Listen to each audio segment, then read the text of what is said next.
Good morning and welcome to Fox 29's News Now on this Tuesday morning.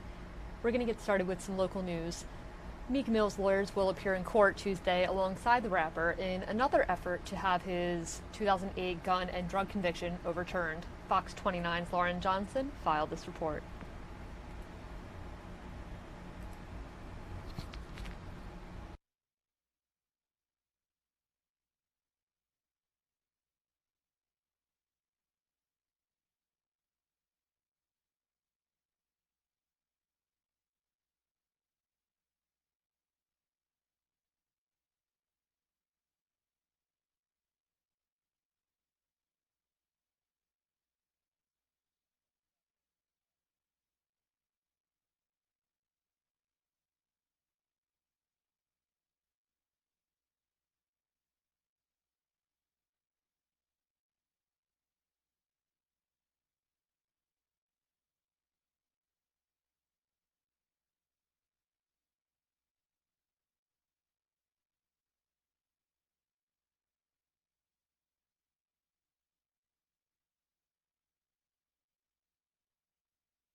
And we apologize, we seem to be having some technical difficulties. We'll be right with you. Stay with us.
And we're going to take you now to Washington, where House GOP leaders are holding a press conference following their closed conference meeting. Stay with us.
Good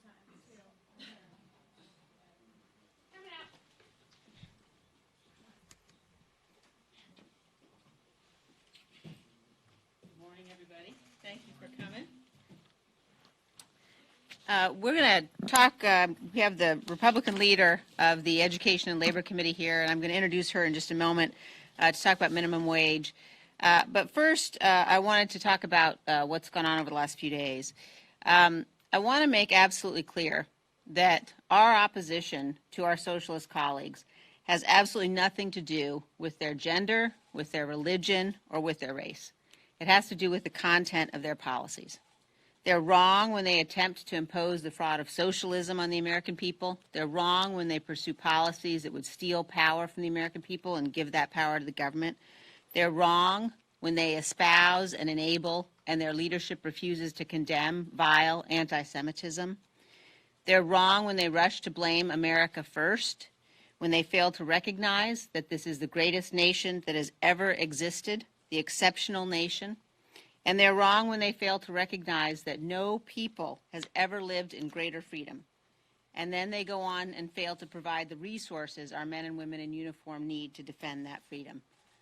Our colleagues, our socialist colleagues on the other side of the aisle, are wrong when they advocate abortion up until the moment of birth, including partial term abortion, partial birth abortion, late term abortion, and when they refuse to mandate care for babies who are born alive. Our colleagues are wrong when they say that we should open America's borders, abolish ICE, and abolish DHS. They're wrong when they advocate policies that would eliminate all private health insurance in this country, destroy Medicare, and force the American people to pay for free health care for illegal immigrants. They are wrong when they pursue policies like the one we're going to be voting on today that will destroy 4 million jobs for low-wage earners by mandating a federal $15 minimum wage. That is not compassion. That's a callousness that's born of ignorance. They're wrong when they say that their programs help people at the lower end of the economic spectrum. Every one of their socialist programs would create massive new government dependency and end the very economic growth we need to ensure everyone can prosper. Our colleagues are wrong when they advocate packing the Supreme Court and abolishing the Electoral College. And our colleagues are wrong when they tell Americans, as Congresswoman Presley did just last weekend, that any individual's seat at the table is only valuable, only legitimate, if that person espouses some pre-approved set of beliefs deemed appropriate based on their religion or their gender or their race. When they say that, that is racist. So, no, our opposition to our colleagues' beliefs has absolutely nothing to do with race or gender or religion. We oppose them and their policies because their policies are dangerous and wrong and would destroy America. The issue here is the content of their policies, and we will continue to stand up and fight against what we know is wrong for this nation. And with that, I'd like to turn things over to Congresswoman Fox, who's the Republican leader of the Education and Labor Committee. Thanks, Chair Cheney. Thank you very much. We are going to be voting today on a very, very bad piece of legislation, H.R. 582, which more than doubles the federal minimum wage from $7.25 to $15 an hour by 2024. This is a radical and unprecedented mandate. Over its 80-year history, the average federal minimum wage has been $7.40 an hour, with a median of $7.33, both just slightly higher than the current federal standard of $7.25. The claim that the federal minimum wage has never been lower just doesn't hold water. In fact, only 2.3% of hourly workers are paid at or below the minimum wage currently. And of that 2.3%, half are below the age of 25. These are individuals at the start of their careers or filling part-time or summer jobs. Last week, CBO issued a detailed study which estimates that almost 3.7 million jobs would be lost from a $15 $15 minimum wage, with a median impact of 1.3 million jobs lost. That same CBO report also estimates that a $15 federal minimum wage would lift 1.3 million individuals out of poverty. So if we do the math, H.R. 582 would cause at least one job to be lost for every person who moved out of poverty. And in the worst case scenario, as many as 3 jobs would be lost. This is not a trade-off that Congress should ask the American people to make. 46% of those losing their jobs would be young workers, 38% would be workers with less than a high school diploma. The bill hits families and businesses hard to pay for the artificial wages. This bill mandates job creators are forced to reduce workers' hours, eliminate jobs, increase automation, or close their doors for good. The CBO backs this up, saying there would be a net reduction in family income by 2025 of $9 billion, resulting from a $15 minimum wage. In other words, the so-called raise would reduce pay for many American families. Ironically, this bill comes at a time when wages are on the rise, with 7.4 million jobs nationwide and unemployment near a 50-year low. Job creators know they must offer competitive wages and benefits to attract and retain workers. Instead of considering this job-killing, income-reducing bill, we should advance legislation that empowers communities, creates opportunities, and opens doors for all workers and families. It's bad legislation, should not pass. I now recognize Whip Scalise. Thank you, Virginia, and I appreciate your leadership as you continue to fight for American workers and you look at what we've done to actually work with the president to lower taxes, which has resulted in the best economy we've seen in generations. In fact, hardworking families are seeing more money in their paychecks, wages are up, you're seeing more opportunities for people to enter the middle class, which had been evaporating after years of a declining economy. The opposite's happening now. There's more opportunity than we've ever seen. There are more job openings than there are people looking for work. And at that time, you would think the Democrats would want to be working with us to build on that economic success, and instead you see Speaker Pelosi bringing this bill to the floor that would eviscerate millions of American jobs. The CBO report on the minimum wage bill shows that there would be up to 3.7 million jobs lost. That's literally the entire state of Oklahoma. That's how many jobs would be lost under this bill. And you don't need to just look at the CBO score to wonder how bad it would be. You can just go look and see what happened in the city of Seattle. In Seattle, they actually did this back in 2014. They increased their minimum wage to $15. And then the University of Washington, after 3 years of actual data, seeing what really happened in Seattle, the University of Washington did a study to see how this worked. And let me tell you, it was devastating for families in Seattle. And the most devastated were low-income families. It showed that there were millions of work hours lost, gone away. So even if you had a higher wage, you were working less time, so you saw your income drop. This was devastating to low-income families by a 3-to-1 margin. That's how bad it was in Seattle. Knowing what's happened, you saw the mayor of Baltimore veto a minimum wage increase that's similar to the one being brought to the floor because she noted how devastating it would be for workers in Baltimore, a Democrat mayor, by the way. So as Pelosi has seen how devastating that would be and what the CBO score shows it would do to hardworking families in America, she should be working with us to help improve the lives of hardworking families instead of bringing bills that would devastate their income levels. And then, of course, you're seeing what they're bringing to the floor today. One more attempt to personally attack President Trump instead of focusing on things that can actually get this economy going. Just yesterday, here at this very microphone, you saw some of my colleagues say false and misleading things from this microphone. You see Omar continue to use terms like people drinking out of toilets. It's not happening in any of those detention facilities. She voted, by the way, against the very funding to help our government provide humanitarian relief for those families that are coming across the border illegally. Our Border Patrol agents were buying diapers with their own money because they had run out of money, and she voted against that very funding. And they continue to call for impeachment. Presley would not even refer to the president by the title. Look, we disagreed with Barack Obama on a lot of things that he did. The policies, as our conference chair laid out, there are a lot of policies that we had disagreements on with Speaker Pelosi and her socialist Democrats, just like we had disagreements with a lot of Barack Obama's policies, but we never disrespected the office. I called him President of the United States, as we all did. If he asked us to go meet with him at the White House, we went. We expressed our disagreements in a respectful way, but what they continue to do to go after him personally, to call for impeachment of the president from day one, the night they won the majority, they weren't even in office. They didn't even have the Mueller report that they thought would show collusion, which it did not. And yet they still want to keep going down that road instead of working with us to improve the daily lives of hardworking families. With that, now I'll bring up the Republican leader of our conference, Kevin McCarthy. Thank you, Steve. Good morning. Thank you for joining us. This new Democrat Socialist majority continues on their quest to destroy and erode the gains that we have made since the last election when it came to financial growth inside America.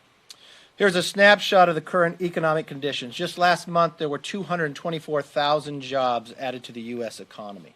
That was surpassing all expectations.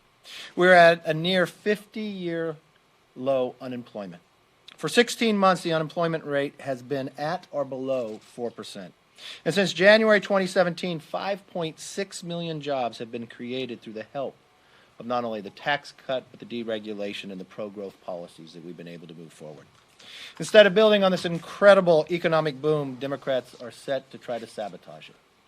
If you look at the own CBO numbers, which others have mentioned, it could result in the loss of 3.7 million jobs. If you read further into the Congressional Budget Office, it talks about who we're actually trying to help. It hurts the worst. Those of lower income could actually have their income lowered or a loss of job. We've found that in history that those states have done this. We have our even members and colleagues that we serve with, just in their last job, the location that they have worked at has shuttered their doors simply because of a minimum wage increase. It's not just my words. Listen to this. From Alan B. Kruger, this is the former chairman of President Obama's Council on Economic Advisors. He warns a 15-hour national minimum wage would put us in uncharted waters and risk undesirable and unintended consequences. In a time where we have so many other challenges, in a time where we want to raise individuals to continue the growth of what we're having, the Democrats continue to play stunts, and they're political stunts at that. We've got a concern when we've got to have a budget agreement. I think we've made progress, even in the last couple days, something that we need to focus on. We have a debt ceiling that could hit before we're back in September. We've got to make sure we get that done.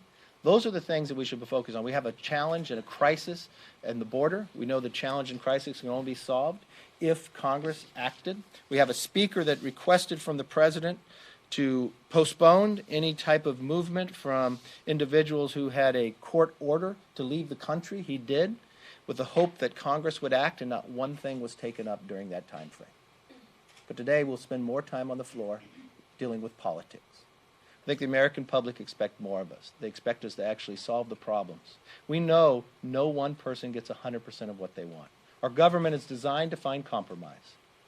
And I will tell you, from the Republican side of the aisle, we can work with anybody that wants to put America first and be able to work towards that. We have found that just in the last week, the National Defense Authorization Act, for the first time in 58 years, this new Socialist Democrat majority couldn't even put troops first. They had to put politics first. When we watched at the supplemental on the border. And what's most concerning is the Senate has done what is right. They found bipartisanship when it came to the supplemental vote and also when it came to the NDAA. 84 was the vote on the supplemental, 86. Leaders of both sides of the aisle were able to vote for it. Not in this body. It has changed. This is no longer the Democratic Party. This has become the Socialist Democratic Party. With that, I'll take questions. Yes, ma'am. You've been here for several congresses with both parties in the majority. President Trump has said with this new asylum rule that he has taken matters into his own hands because Congress can't pass comprehensive immigration. Why has Congress been unable to pass comprehensive immigration? Well, we tried a number of different Congresses. Last Congress we tried, and we brought 2 different bills to the floor. The real challenge was the other side of the aisle made sure that no one voted for it. I always believe that you're going to have a process in the House and a process in the Senate, and there was ability to find compromise on both sides. Unfortunately, I think there is a belief on the other side of the aisle that they want to keep the issue out there. Now, everybody wants to be able to protect somebody who really has a challenge when it comes to asylum. But what is happening today is individuals are coming from other countries, passing 1, 2, 3 other countries and never claiming asylum. We found through our own court system. Because when you come here and you claim asylum, you do get to be able to have your day in court. 80% of those do not hold up. There's other ways to deal with. In the Obama administration, in one moment they had, where you could claim asylum in your own country, in the consulate itself, and if your court case came forward, then you could come to America. We want to make sure we protect those who truly need it. But this is a system that has created a loophole that actually puts it in doubt of protecting those who need it in the time, and we should act. I watched the Speaker ask the President to hold off on an action that the court has asked this country to take. He did. But nothing happened inside Congress. The responsibility lies with us. ICE and Border Patrol can't do something different than what the law says. They have to uphold the law. We should make sure that we fix this problem because we do have a crisis. Yes. Mr. Leader, were the president's tweets that go back racist? Yes or no? No. And I do not believe the Speaker of the House was racist last week either when those individuals on her side of the aisle who are claiming the president is racist, when they claim she was racist either. I do not believe that. I believe this is about ideology. This is about socialism versus freedom. And it's very clear what the debate is happening. I understand when I listened to their press conference yesterday, they talked more about impeachment than anything else. Even one of those individuals, this wasn't the first time they talked about impeachment. On the night of being sworn in, they brought all their supporters together, and they spoke about impeachment in words that I will not use here. This is more from their basis about politics, and it's unfortunate. We should get back to the business of America. Yes. Sure. You said that this is politics. Yes.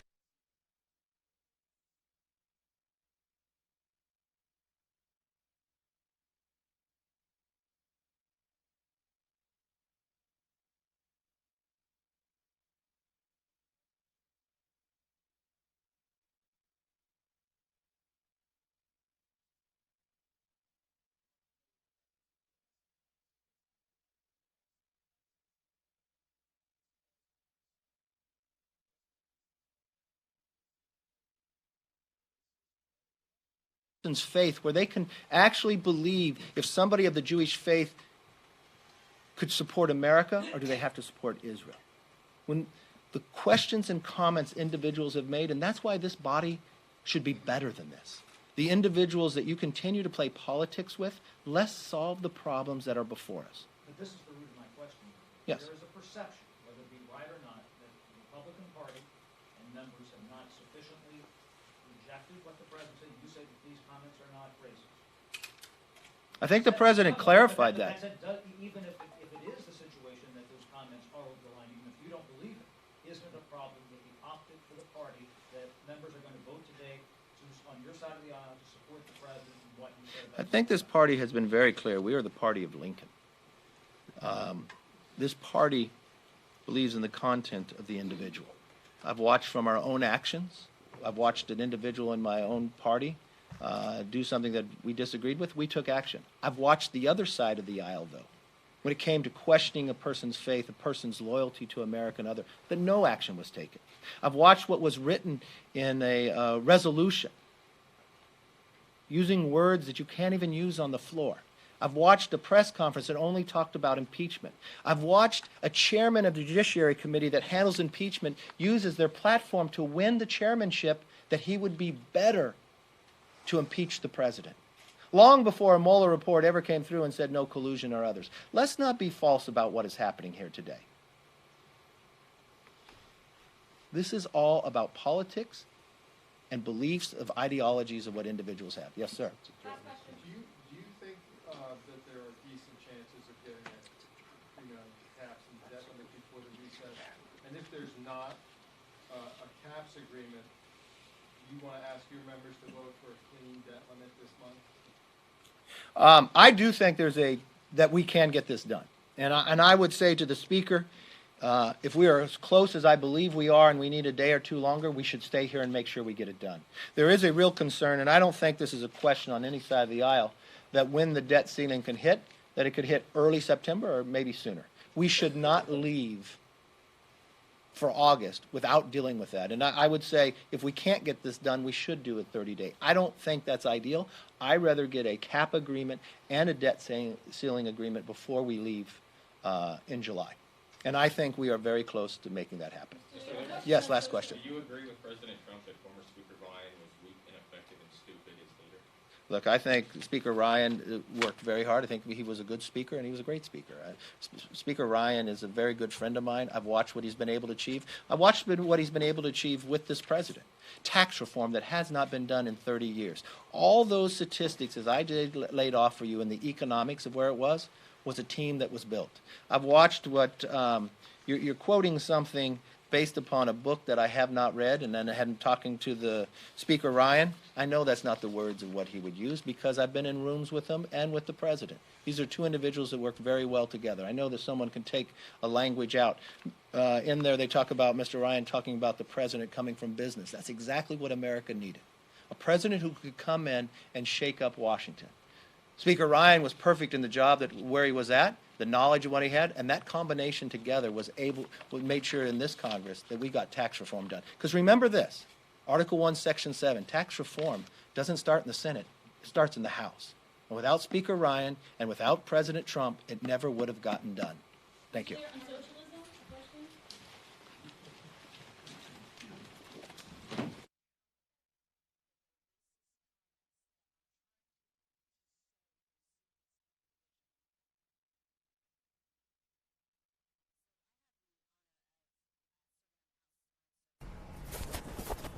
And thanks for sticking with us. We're going to return you to your regularly scheduled programming. Thanks for bearing with us this morning. In Philadelphia, Meek Mill's lawyers will appear in court alongside the rapper in another effort to have his gun and drug conviction overturned. Fox 29's Lauren Johnson filed this report.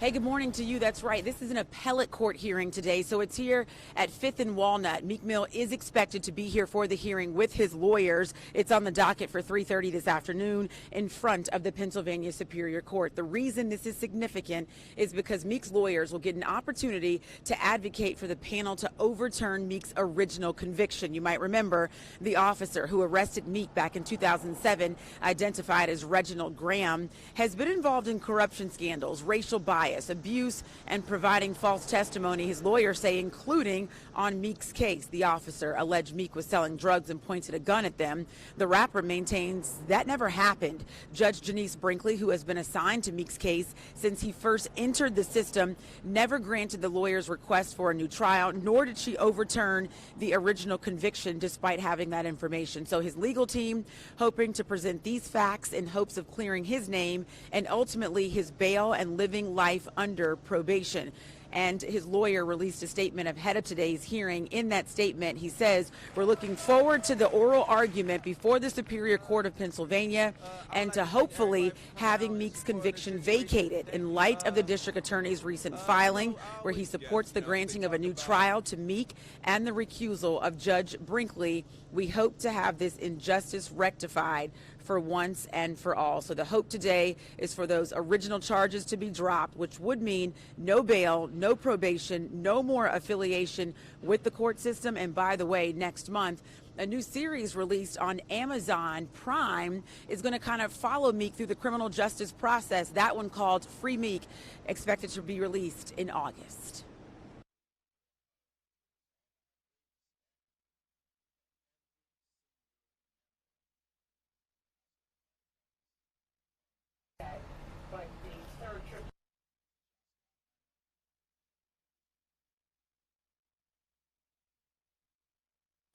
And more in local news this morning. Hahnemann University hospital nurses and other supporters of the hospital will protest again today over the upcoming closure of the hospital, this time with a funeral march. This is video from... And there are a lot of shelters in this area. last week's protest, the nurses say the march will focus on the inevitable lives lost if the closure continues as scheduled. During the march, they will demand that Governor Wolf and Mayor Kenney do everything in their power to keep the hospital open. The march starts this morning and ends in front of City Hall.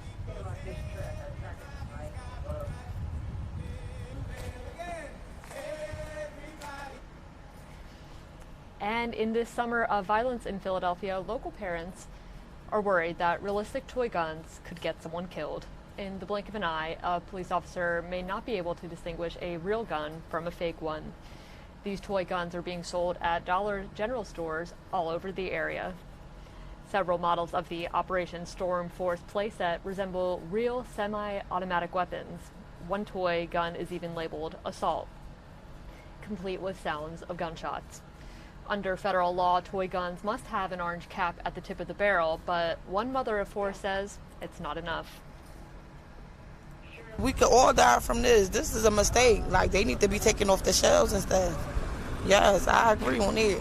They say they're toys. Yeah, but toys, you can, listen, you mistaken for real guns. These kids don't need to have toy guns in their hand because they're seeing what's happening in society right now. The purpose of having an orange on the guns is so people can know that it's real, but when you shooting or being shot at, it happens so fast. That orange doesn't mean anything. The kids see the wrong things on TV and they think it's cool. So, yeah, I want to get me an AK-47 from the store. They think that's cool. No, it's not. In New York City, under a law, toy guns must be brightly colored, not just the tip of the barrel. Philadelphia has no such law.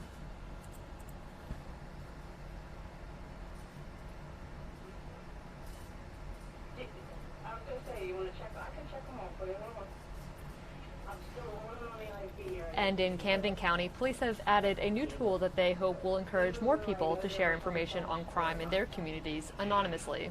Through an app, it's called Stop It. Police say it helps them know about crime as it's happening.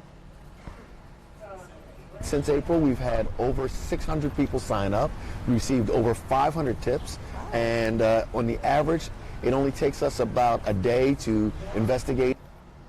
Instead of offering vague descriptions, you can text back and forth with an officer inside the app without them ever knowing who you are.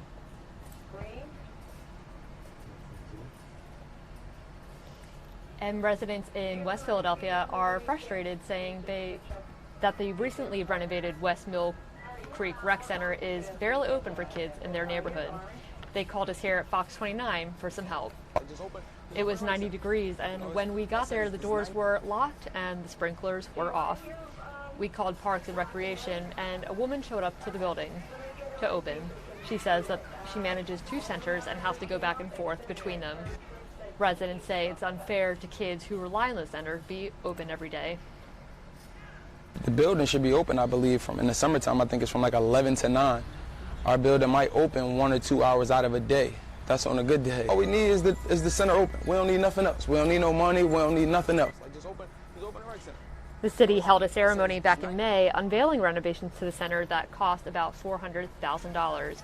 Parks and Rec sent a statement to Fox 29 here saying, "We had a meeting with community members on site this morning and discussed the issues they presented and will work towards resolving them as soon as possible."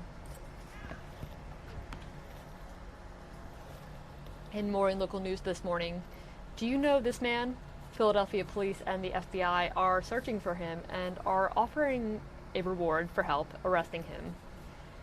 Investigators say he robbed a PNC bank just before 5 Friday evening on North 6th Street near Spring Garden in North Philadelphia. They say he walked in, went up to the counter, gave the teller a note that said he had a bomb. He walked away with an undisclosed amount of cash.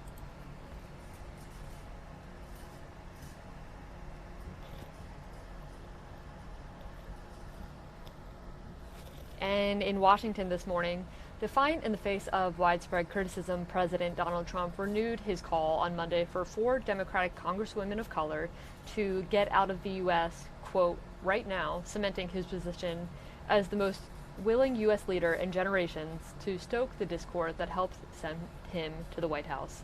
Doug Luzader has the latest this morning from Washington. Well, the U.S. House may vote today to condemn President Trump's tweets targeting 4 freshman members of Congress. So there are certainly calls, many from the lawmakers and people, that the president is racist, but he is standing by what he said and, in fact, doubling down. Let's get down to Washington and Doug Lazader. Doug. Good morning. We've heard that phrase a lot in the past 24 hours, doubling down. The president is, in fact, standing behind what he said. House Democrats are moving very quickly to make this vote happen today. Some big heat under the Capitol dome today. House Democrats plan to tee up a resolution to condemn what they call President Donald Trump's racist comments that have legitimized and increased fear and hatred of new Americans and people of color. It doesn't concern me because many people agree with me. And all I'm saying, they want to leave, they can leave now. The president didn't back down when he was asked about that now infamous tweet that was widely believed to have targeted these 4 freshman Democrats, known now as the Squad, saying they can go back to the places from which they came. It's time for us to impeach this president. The 4 women, 3 of whom are native-born Americans, shot back at the president. He does not know how to defend his policies. So what he does is attack us personally. And it wasn't just Democrats lashing out. It's destructive, it's dangerous, it's demeaning to our fellow Americans. All of this may come to the relief of House Speaker Nancy Pelosi. Just days ago, she had been accused of racism by one of the Squad members. As they now train their fire on the president, fractious House Democrats may have found a new source of unity. Now, this vote will probably happen pretty close to party lines. Democrats, part of this is them wanting to get Republicans on the record on this. Everything is kind of done with those 2020 elections in mind. Oh, that's for sure, yeah. All right, Doug, thank you. We'll see you again tomorrow. And in consumer news this morning, back-to-school spending is only increasing. We stopped to chat with Tracy Carrasco from Fox this morning. Tracy, I understand this may be a record year for spending. Yes, it could be a record year. College spending is expected to be at its highest level ever. That's a total of $55.3 billion. But for parents of kids through kindergarten through 12th grade, also going to be a big year when it comes to spending. On average, families will spend about $684.79, bringing that total to $27.5 billion.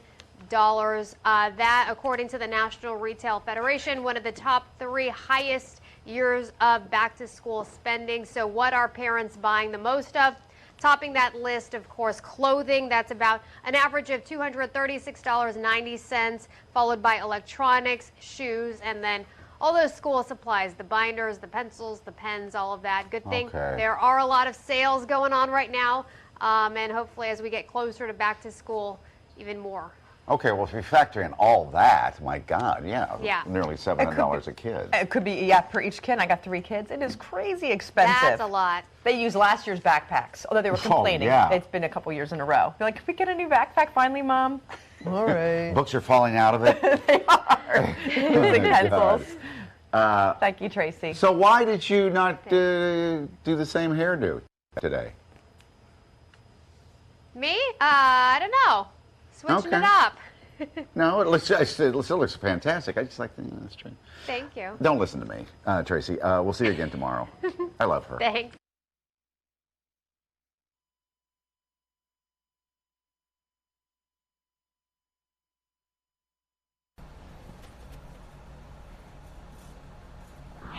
And moving on to your Fox 29 Weather Authority. The Philadelphia area is slated for an oppressively hot Tuesday, with temperatures reaching a high of 94 degrees. Some clouds are expected in the morning, and those will give way to generally sunny conditions for the afternoon. An excessive heat watch will be in effect, though, from tomorrow all the way through Sunday evening, and a code red will be in effect for the city of Philadelphia. Rain will return to the forecast, unfortunately, starting Wednesday with some afternoon thunderstorms, followed by scattered thunderstorms on Thursday. And temperatures are forecasted to reach nearly 100 degrees by Saturday. Here here we have a look at current temperatures in our area. Already 77 degrees up in Mount Pocono, 82 degrees over in Reading, about the same in Lancaster and right here in Philadelphia. And we're already up to 85 degrees down the shore in Wildwood, New Jersey.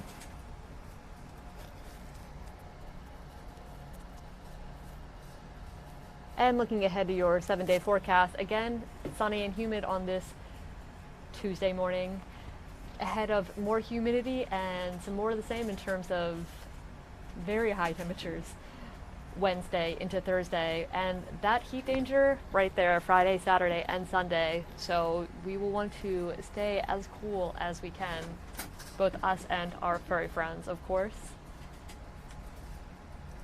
And don't forget to download the latest version of the Fox 29 Weather Authority app to have the latest forecast right at your fingertips.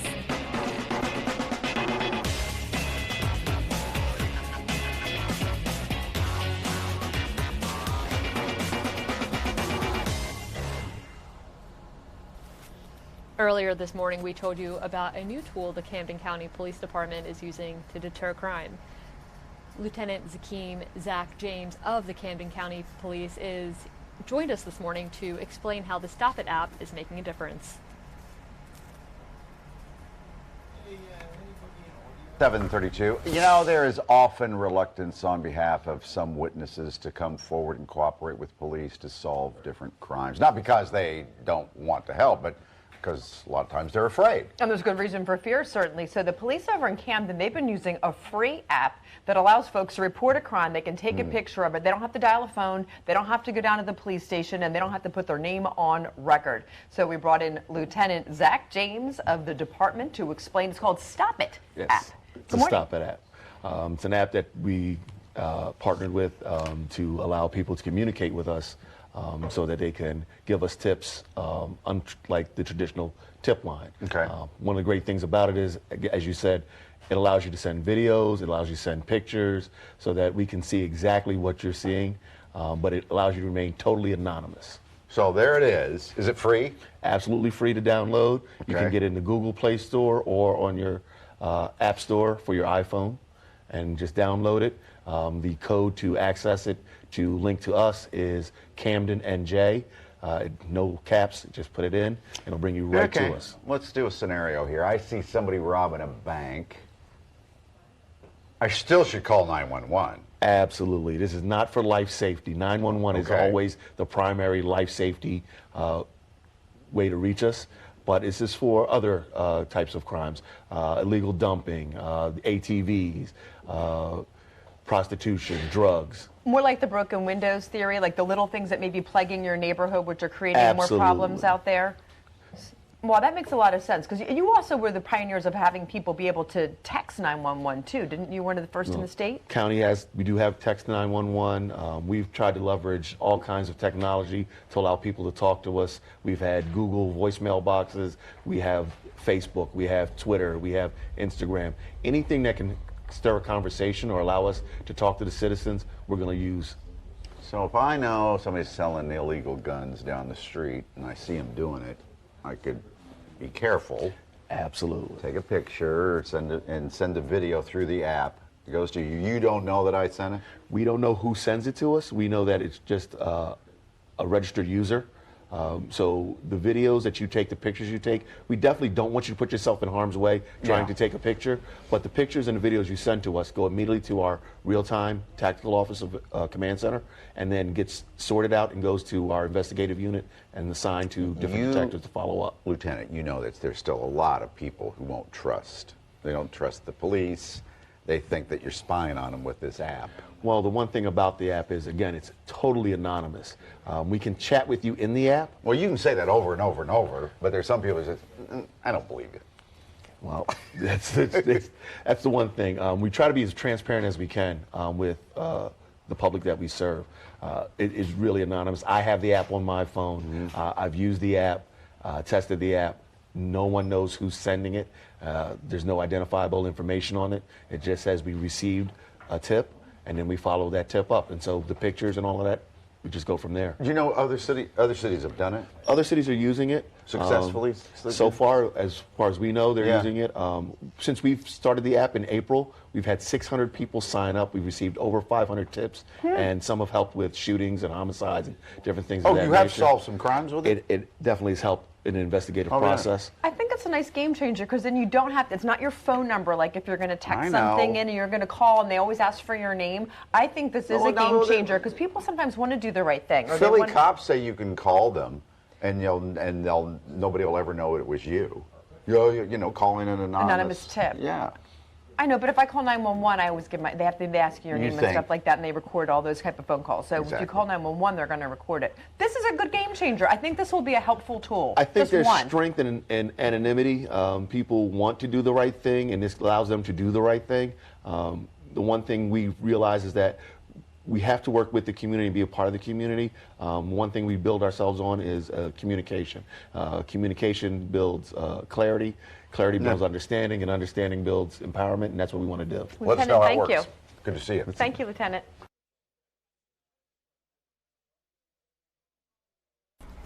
And more on Good Day this morning.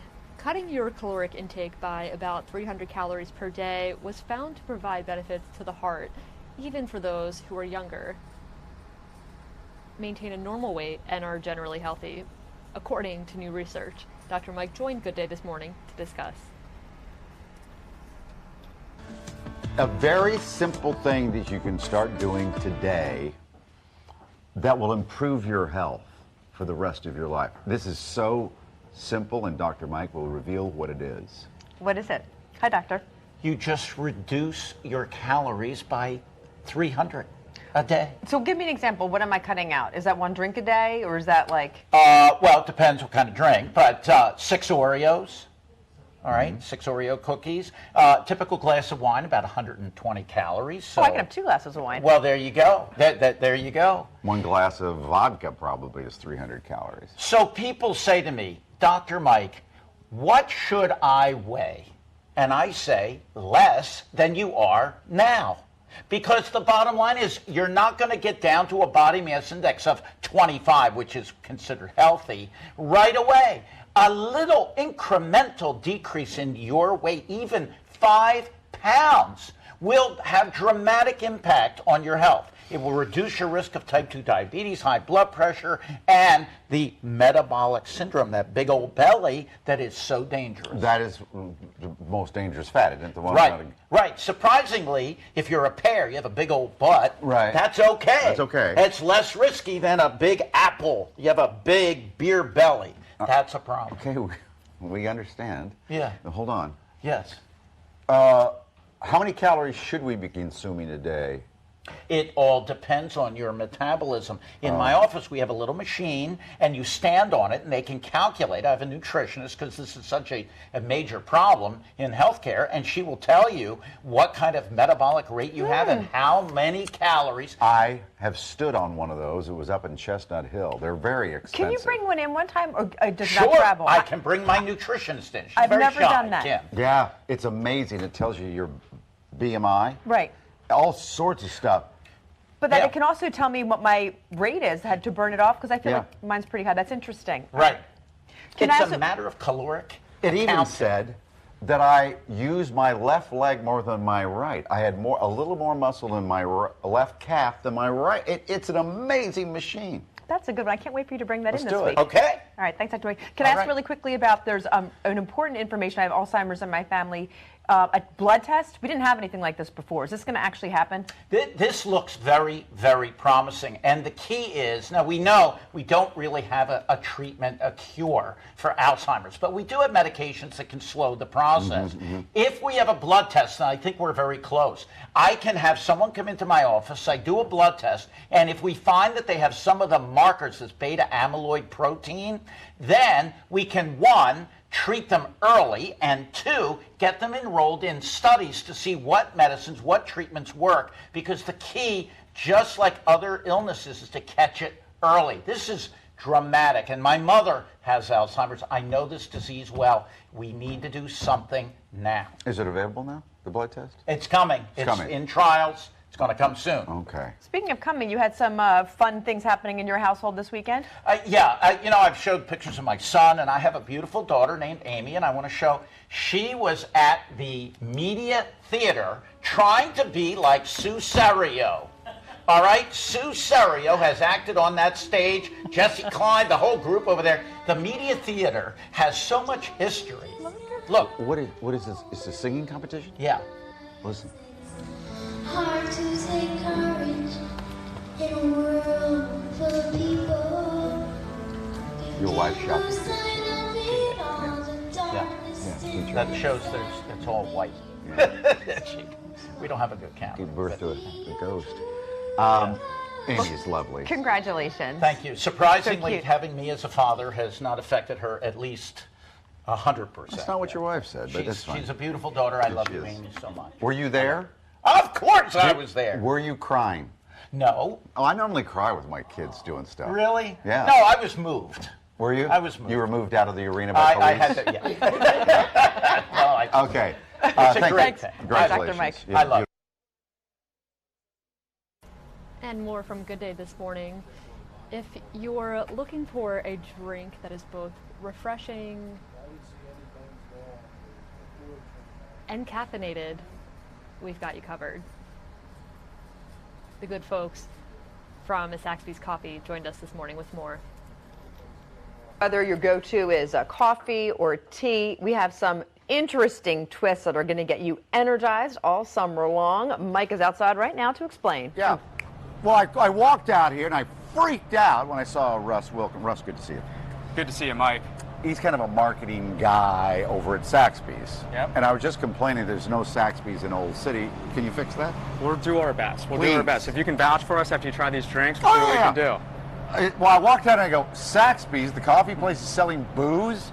You're not selling alcohol. No, these are free spirit drinks, Mike. But they look like cocktails. Yeah, they're inspired by cocktails. So what's the idea of that? I can look like I'm at a cocktail party and having... A little bit like that. But, you know, these aren't mocktails, right? Like, these aren't mocktails because you're not sacrificing anything. Okay. Instead, we're taking coffee and tea and we're elevating them into a cocktail-like experience for you. Looks like a cocktail. But what made it that color?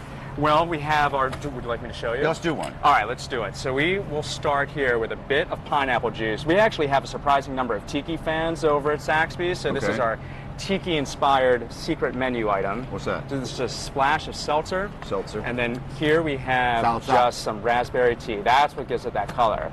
And then you see there, that is our tiki-inspired raspberry breeze. So I could be over at Saxby's talking. It looks like I have a cocktail in my hand. Yeah, exactly. Hey, how are things going? Well, you know, I think they're going pretty terrific. I'm here with you, Mike. I don't think I have anything to complain about. Well, yeah. You hadn't known me very long. Yeah, well, we'll see when we get down the line. How's the family? Oh, the family's good. You know, the wife, she's over in Camden right now. Oh, what's she doing over there? Teaching, Okay. actually. Yeah, she works for a Camden charter school. What's this? So this is our Philly House Punch. You ever been to Bookbinders around the corner here, Old Bar? Oh, yeah. I got So there's kicked out of there. a very classic punch they serve during happy hour there that inspired this drink. Let's make this. So this is a Philadelphia classic, right? This is a specially made peach bourbon syrup. And then we're just going to top that with a bit of green tea. But again, there's no bourbon in it. There's no bourbon in it. It's just a bit of bourbon extract. Okay. And then we're going to top that. We got to, you know, what's a cocktail without a garnish, right? Well, yeah. So we got to get a little bit of lemon there. I'll tell you what it is. And then it's a cocktail without garnish. Oh, no, it's not finished yet. What's not? Now it's finished. Oh, okay. Where you living now, Russ? Down in South Philly. Yeah? Yeah. You have children? Not yet. Not yet. We actually sold the car, so I think I bought myself a little time. My wife Oh, wants, yeah. Yeah. It's a good idea. My wife wants a corgi. We got to do that first. Well, once we can do the dog, then we can do the kid. That's a corgi is a dog, A corgi right? is a small dog. Okay. Like a bigger dog, I think that'd be a bit much for me, but a small one we can do. Hey, thanks for the piano music. It does feel like a cocktail party now. Yeah, nice. What's this? All right, so this is our staff favorite. This is our team favorite. This is the cold brew sangria spritz. Okay. So. Oh let's my go God, ahead. George, are you all right? He's drunk. He didn't have any. That's not from these. That's not from these, I promise you. All right, how do we make it? All right, so we're going to start with just a bit of Saxby's simple syrup here. Simple syrup. Simple syrup is sugar. A simple bit of sweetness. Okay. Because that'll balance this orange infused cold brew extract. That's coffee. That is coffee. That is strong coffee. Strong coffee. And we're going to top that Salsa. with some seltzer. Give it that nice effervescence. Make it nice and refreshing for a whole day like this. Yeah. And then, what did I say? You got to have a garnish, right? That's right. We're going to start. Jam it with in there. Orange. And Mike's ready for this. Mike's ready for this. One more. Got lemon and then mint. Now. And mint. Now it's ready. All right, how many Saxbys are there now? There's not enough, but we have 24 throughout Pennsylvania, New Hampshire. We're down in D.C. as well, and we'll be a few more places soon. Yeah, I feel like oh, that's good. Yeah. Oh, wait a second. That's good. Now let's talk about the Phillies or something like this since we go back to Karen. Yeah. Russ, good to see you. It's good to see you, Mike.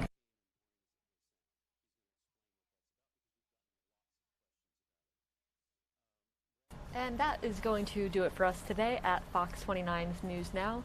Be sure to catch us again tomorrow, same time, same place, and follow us at fox29.com as well as our mobile app. And across social media, Facebook, Twitter, and Instagram for the latest breaking news. And thank you for joining us.